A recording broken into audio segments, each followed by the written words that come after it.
Be ready. Start. But the real objection against the appellant's contention is that Section 15 has no application to the present case. Stop. Both sections 8 and 15 are provided to govern the succession in the case of male and female Hindus who the intestate subsequent to the commencement of the act. Stop. The language employed therein shows that clearly. Stop. In particular, the words shall devolve plainly indicate that those two sections are prospective in their operation. Stop.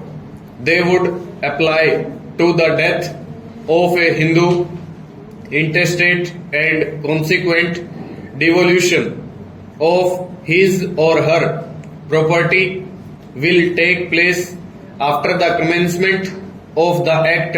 Stop. Previous to the Hindu Succession Act, the Stridhan property varied according as the woman possessing the same was married or not, and also according to the form of her marriage. Stop.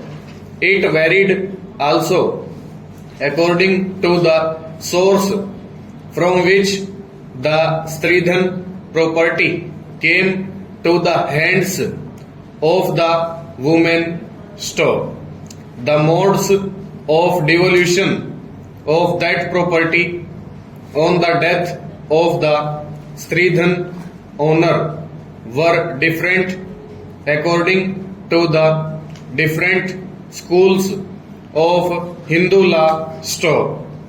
This diversity has been abolished by Section 15 of the Act, which lays down a definite and uniform rule of succession to the property of a female Hindu irrespective of her marriage, source of the property, and the particular school of Hindu law by which she is governed. Stop. It is well known, and there is no vacuum in succession to a property. Stop.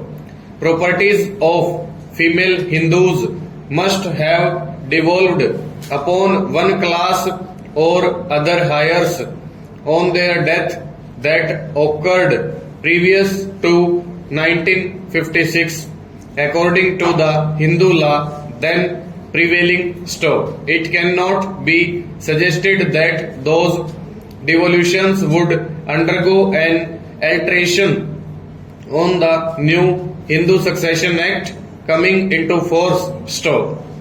Property already vested cannot be divested by introduction of a new enactment. Stop. No doubt a legislature is competent to give retrospective effect to an enactment, but that must be by the language used in that section. Stop. Every act is prima facie prospective in its operation, and unless the language used by the legislature is clear and unequivocal, retrospective operation cannot be inferred. Stop. There is nothing in Section 15 to indicate that a retrospective application of that provision was intended by the legislature. Stop. On the other hand, the words shall devolve point to the application of the provision to deaths that may occur after the act. Stop. The argument of learned counsel is that on the death of Urmila, the succession will open and would be deemed to have the then, in which case their heirs will have to be found out. Stop. Over.